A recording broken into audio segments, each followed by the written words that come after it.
Thank you. I would now like to ask back onto the stage President Frank-Walter Steinmeier, the Honorable Nancy Pelosi, and Daniel Benjamin to award the Henry Kissinger Prize to Secretary General Stoltenberg. When I finish reading the citation, photographers will come up to the stage for a short photo op. Thank you all very much for your understanding during this 30-second citation. Please, come to the stage.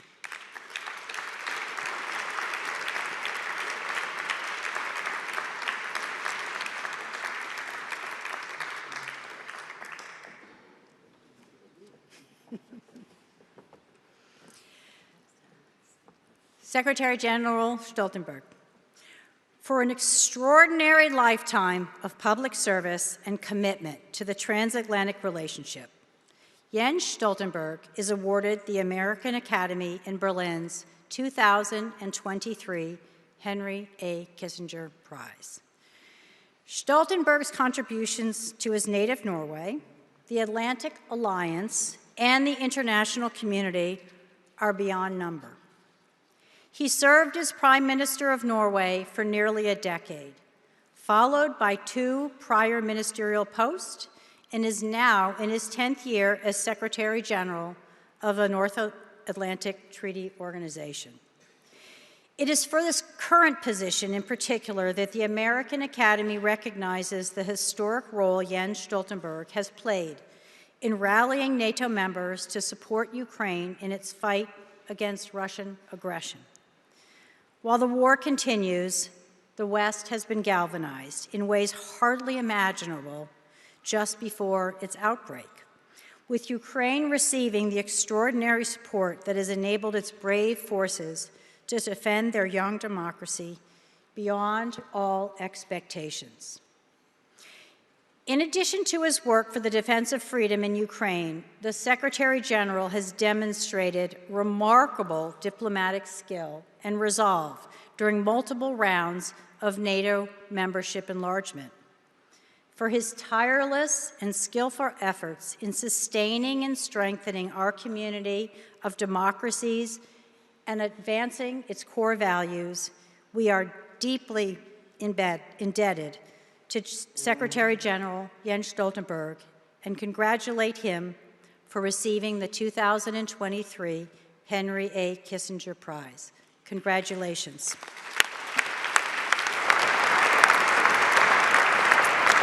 Secretary General, please join us on the stage.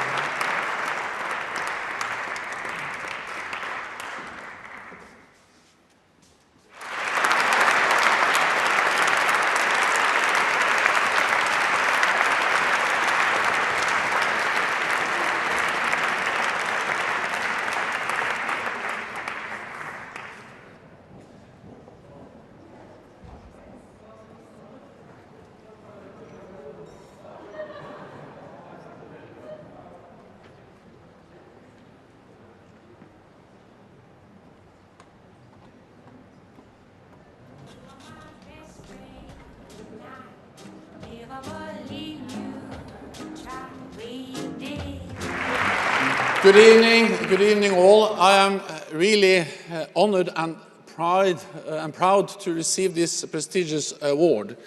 And thank you so much to the American Academy, to you, Daniel, and to Sandra for organizing and hosting us. And it is great to be together with all of you tonight, and especially to be here together with my family and friends, and in particular with my wife, Ingrid. Thank you so much.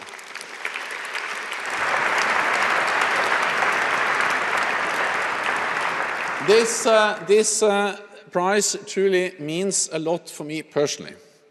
But it's more than that. I see it as a prize to NATO for everything the alliance does and everyone who serves it.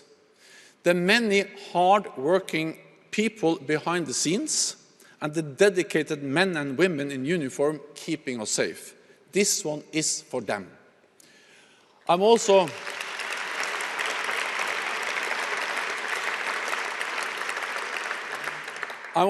deeply moved I'm not used to this because we don't have this kind of prizes in Norway.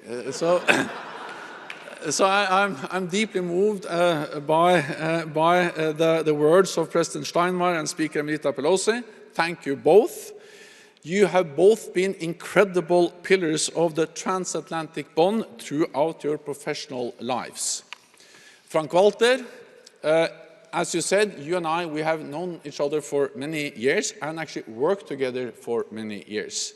I met on many different occasions. I remember when we met after you invited me to attend the ceremony to mark the 30th anniversary of the fall of the Berlin Wall. It was exactly 4 years and 1 day ago, on the 9th of November 2019. You gave a speech in the front of the Brandenburger Tor, and you reminded us of all what courageous people fought for 30 years ago. Unity, freedom, and democracy.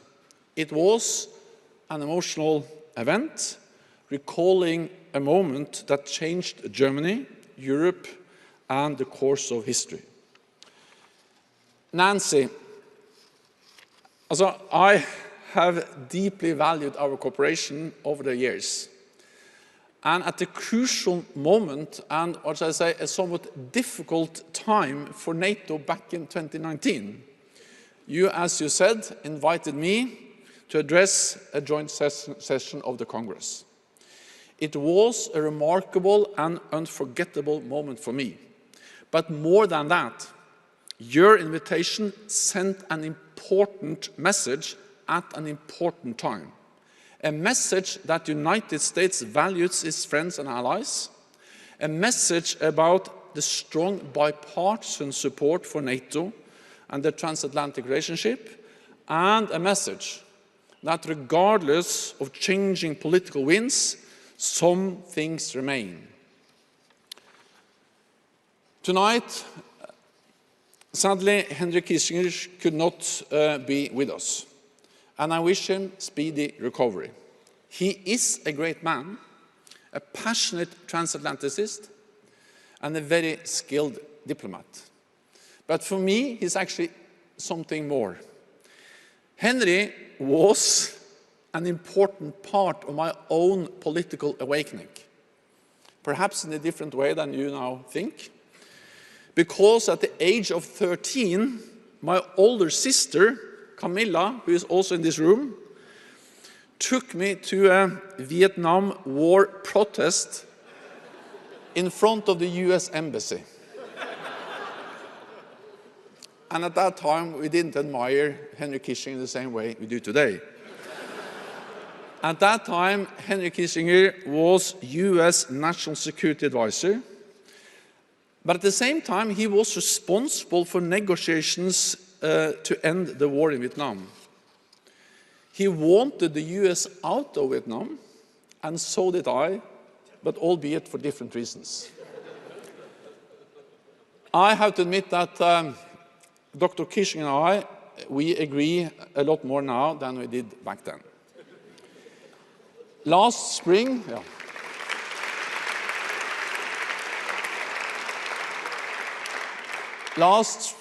I met Henry in Lisbon. That is when he told me that I would receive this prize, which I am immensely grateful for. Because for me, there is no higher recognition than serve the transatlantic relationship. And like Henry Kissinger, I feel that I am a true child of transatlanticism. My grandparents emigrated to the United States in the 1920s. My mother was born in Paterson, New Jersey. And I spent, as Nancy said, my early childhood in San Francisco. And I'm sure I'm inspired by this San Francisco.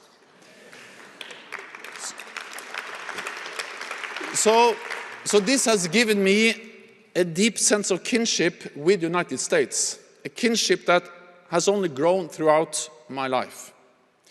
For instance, I remember well, during the Cold War, when I was a young conscript in the Norwegian army. Our forces were trained and equipped to hold the line. We knew that we could not take on the might of the Soviet Union alone, but we also knew that we were not alone. We knew that if needed, our NATO allies, led by the United States, would soon be there with us. We enjoyed a level of security that only our transatlantic alliance could provide. So thanks to NATO and the United States, as a young man during the Cold War, I felt safe. I always tell people who question the strength of the transatlantic relationship that we have weathered many crises, that we are bound together not only by interests, but by history, tradition, and values. That the relationship is strong enough to withstand changing political winds. All of this is true, but none of it should be taken for granted. There are forces on both sides of the Atlantic who prefer a different path. A path where America and Europe become less dependent on another. A path where immediate, short-sighted concerns trump long-term interests. A path where our ways gradually part. Such a development would be detrimental to us all. So as political leaders, we have a responsibility to choose differently, to preserve what unites us, to invest in our relationship, and to choose long-term interests over near-term political gains. For Europeans, it means that we need to invest more in our shared security. It is not tenable that some should carry an outsized burden. We must all do our part. The good news is that Europeans are stepping up, investing more in defense and taking on larger responsibility. For 9 consecutive years, defense budgets across Europe and Canada have gone up. More and more allies meet or exceed the 2% benchmark for defense spending. Many allies, including Germany, have made historic and far-reaching decisions to invest in defense and modernize their armed forces. I know that these are difficult and often unpopular decisions, because the billions we invest in defense are billions we cannot invest in health or education. But without security, we have nothing. Our schools, our hospitals, our businesses, our very freedom, all are guaranteed by military power. Europeans must also understand how much they need the transatlantic relationship now and in the future. Without NATO, there is no security in Europe. 80% of NATO's defense spending comes from non-EU allies. And it's not only about resources, it's also about geography. Without Turkey in the south, Norway in the north, and US, Canada, and the United Kingdom in the west, it is impossible to envisage the security of the European continent.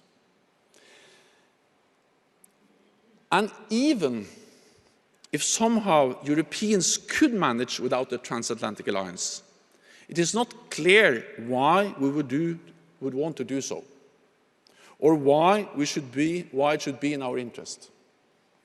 The transatlantic alliance has served us well, and has served Europe well, paving the way for closer European integration, the reunification of Germany, and the spread of democracy and freedom throughout Central and Eastern Europe. It is a lesson of history that the Europeans must remember. For their part, the Americans must recognize the value of their friends and allies, the real and substantial contributions that they make to US security and interests. NATO allies have stood side by side with the US from Korea to Afghanistan. All have paid a high price. It is simply not true that Europeans are free riders. No other major power has as many friends and allies as the United States. Any policy that seeks to undermine this, that seeks to divide the US from its allies, is simply squandering one of the US' greatest assets.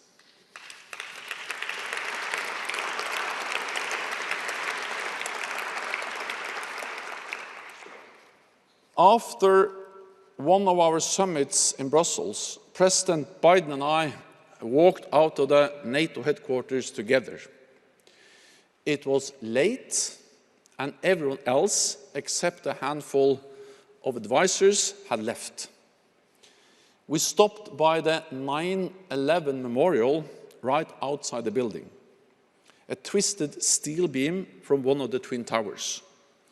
We spoke about the attack, about how NATO stood with the United States. It was then and there that I really understood President Biden's deep and sincere appreciation for America's allies.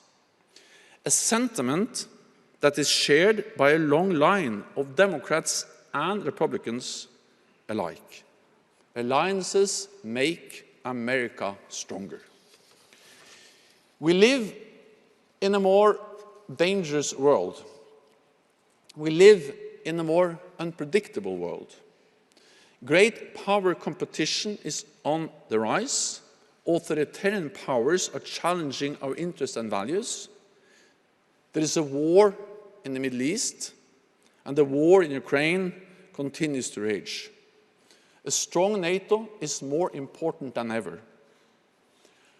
I do not know what the next crisis will be, but I do know that we are safer when we face it together. Just like I felt safe when I was a conscript in the Norwegian Army all those years ago, I feel safe now. Because I know that our nations are committed to protect and defend each other, one for all and all for one. There is no greater solidarity. Our alliance is the cornerstone of our security. It is an anchor of stability and a pillar for peace. So, ladies and gentlemen, I count on you all to keep the transatlantic bond strong. And you can count on me to keep playing my part. I do not believe in America alone. I do not believe in Europe alone. I believe in America and Europe together. Thank you so much. Vielen Dank.